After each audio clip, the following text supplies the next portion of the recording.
நல்லா ஆட் பண்ணிக்கிறோம். இது போதுமானது தான். ஆட் பண்ணிட்டு இப்போது மண்ணை உள்ளே போட்டுருவோம். இப்போது மண்ணை உள்ளே ஆட் பண்ண ஆரம்பிச்சிடுவோம்.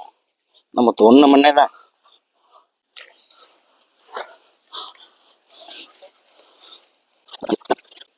மண்ணை கம்ப்ளீட்டாக ஆட் பண்ணியாச்சு.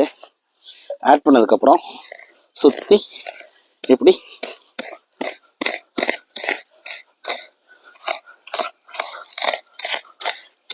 இப்படி தண்ணி நிற்கிறதுக்கு ஏற்றாப்புல லைட்டாக செட் பண்ணிடுங்க. போதும். பிளான் பண்ணதுக்கு தண்ணி ஊற்றணும்.